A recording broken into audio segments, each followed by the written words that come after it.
What's up, Bottom G? If you are watching this, that must mean that you are an absolute fucking burger at war selection, which makes you a bitch.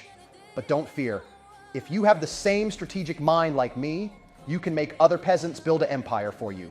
Sit your ass down and I will show you. To order your slaves around, box select them, and right-click on the object you want them to work on. For instance, here we want them to collect berries from the bushes and wood from the trees. Later on, we will teach them how to break down stones with their bare hands. Right, now that they are put to work, we have time to click on our altar and create a scout from dirt. The scout will allow us to gain information about our environment and local area. A key part in conquering the lands is to know it. Select the scout once he is created and right-click a direction. The main thing, the main rule, the path to the perfect empire. Is so easy. If you are on your knees working yourself to death, you're doing it wrong. The real top G way is to force your fellow man to do it for you. What's he gonna do? Stab me? I don't think so. Once he is out scouting for us, we can go back to the altar to start creating some more workers. We will need about 80 men to create the perfect empire. So start as fast as possible.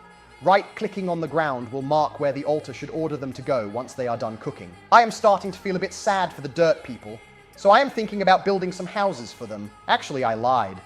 I just don't want them to fall over once they fail to get the appropriate sleep. And also, I will make them build it. The more workers that are building, the faster it goes. Watch out for the costs, Brokey. Houses will increase how big our population of dirt people can be. So if your altar can't make any, you need to build more houses. The limit will be around 60. Later on, we can have over 300 population slots for our dirt people. But by that time, we will replace them with alpha males and soldiers. Once we have made about 4 houses, we unlock the ability to create a temple. These dirt folk need to worship the boss by building a temple in my name. If the temple dies once it's built, so does our dirt people. But more importantly, our empire. Make sure to keep it safe since we can't move it. If you click on the finished temple, you can see it counts as a warehouse with this box icon. Warehouses are buildings our peasants need to store the resources they gather. It's important to keep these close to the workers to speed up the process. Think of them as tax collectors. Now, the most important step is coming up. Do not fuck this up, you degenerate. The life of your dirt people and future wife is in your hands. You will have to choose if you want to develop into Europe or Asia. I will give you a second to choose. Make sure you pick the correct one. If you choose Asia, you will work a 9 to 5 for the rest of your life. The correct choice is Europe. Asia has nothing on me and my pure-blooded alpha males over here in Europe. Don't forget to grab some supplements while you are waiting for the Europe upgrade to finish. Once you upgrade into Europe, our dirt people altar will be destroyed. However, we can now promote the dirt people to 9 to 5 employees, so they won't miss it too much. Ha ha ha. If your altar is too far away from your temple, it's a good idea to build a warehouse to collect any leftover resources. To promote your dirt people, you can click the mass upgrade button up here on the right. This will cost a lot for you, but not for me, since I'm rich. Do the same for the houses and any other building we can upgrade. If you don't upgrade, we can't process into the Iron Age of Europe. And to not upgrade into the Iron Age of Europe is stupid. That means you are stupid. And me and the other alpha males will destroy you with our iron weapons of mass destruction. You would not want that, would you? So make sure to upgrade your houses and workers and follow along. I also recommend building a farm the instant you get into the new age. The berry bushes will be gone by this point, and farms give you so much more food than the bushes. You need to assign workers to the wheat for them to farm it. Once the wheat runs out, you can press the farm to pay for more wheat. The upgraded dirt people will have the ability to break stone and iron nodes with their own hands. This will be crucial for our future plans. Make sure to build more houses and create more workers. You might also notice that our temple is now a big house, a mansion if you will, for yours truly, me. If you press down the alternative key, the ground will change color. This is our color and it covers the ground we own, our territory. Of course, it's a bit inaccurate since soon we will own the whole world, but it will do for now. You can also see others' territory with this, so keep a constant watch. If you look in our mansion, you can see that we have a mapping upgrade. This will enable us to gain superior vision over our land. Like my father once said to me, everything the sun touches is ours. This will be a great addition to our empire and should always be upgraded. A good move that we forgot about in the Stone Age is to make a forge. The forge is home to even more upgrades like the mapping one. This will enable us to give soldiers better vests or sharper spears. Of course, if you train them well, you won't need this.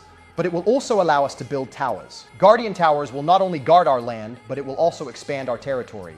In fact, this and the temple is the only buildings we can build outside of our territory. We can later upgrade these to Balon towers that can see thousands of meters over the borders. Great for seeing attacks early. If you look over to this stone here, we can see that like all resources, it will deplete and become useless. To fix this, we need to expand outside and grab new stone nodes. Doing this early is a good way to keep others away. If you're a bitch, you can also build guardian towers along the way. You see this? What is this shit? If you let your back out in the open like this, you will be stabbed. A real G does not get stabbed. So to show you what to do in this situation, I will call up one of the real ones and let him tell you for me. Let's hope he picks up.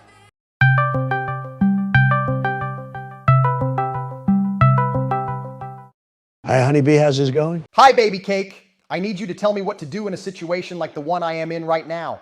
I'll send you a screenshot on Discord. Okay. Did you get it? Yep, I see this is a classic. So what you want to do here, build something that keeps the unwanted outside of your flank. And as a result, outside of your great nation, I would personally prefer a wall, a big one, make it one. Make it long and tall, make sure you can't walk around it. Yeah, a wall will keep my flank clean from any unwanted bottom G attacks. A big, great big wall to keep the illegal threat out of your home, no questions about it.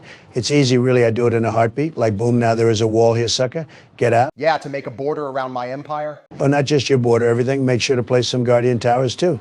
To claim territory and give you vision over the border, we would want to know if they try and sneak in. Of course, make some of the walls in the gates so you can pass over the border yourself. Thank you as always, Donald. You're a great help. It's a pain to explain everything to these fucking burgers. Tell me about it. We are still on for tonight, right? Of course, baby cheeks. I have the perfect strategy to invade your degenerate nation once and for all. Is that right? I will show you how a real pro builds a wall. I will make you my bitch like always. Yeah. Bye, babe. So now that we have a wall, I will show you how to expand our army next. If we force people to build our empire for us, they might as well fight for it. Firstly, we need to build barracks to train our dirt people into men, into real soldiers. A real man strives to get out of the matrix or the 9-to-5 and become an alpha male. We will help them achieve this by sending them into war to fight for our empire, knowing that when they die for me. Once the barracks are built, we can select them and pick the type of male we want to create. If you train feminine archers, all this will be for nothing and you will die knowing that you trained pussies to defend your home. Don't fall for this. Train real men that will defend you and your empire. Next up, we need to conquer the sea. I have done this many times, and now I will pass on my knowledge to you. We start by building piers. Here we create our boats directly on the water. It's faster that way. The fisher boat will sail out for fish. If you select our soldiers and right-click on bigger boats or ships, they will jump aboard. You can then carry them over to the enemy and deploy them instantaneously. The enemy will not know what to do, and if you lose the fight, they can't counterattack. Checkmate. Send over more boats and easy win. Easy. Once you have the resources and manpower to ascend into the next age, you select your mansion and upgrade it. Do this until you have warplanes and 200 men at your side, and you will be a world-dominant force in no time. Anyhow, I have to go. Don't forget to subscribe and like. See you bitches. Yo, Obama, do you want to trade me for some iron? I pay it back later, I swear. Men were not created to go over water. Only pussies like Donald do it. I need some stone. Does anyone have extra? Hey, Andrew, watch this. No, fuck you, Donald. That is not what I heard meant. you needed some stone, so I came over to deliver some. America gang for the win again.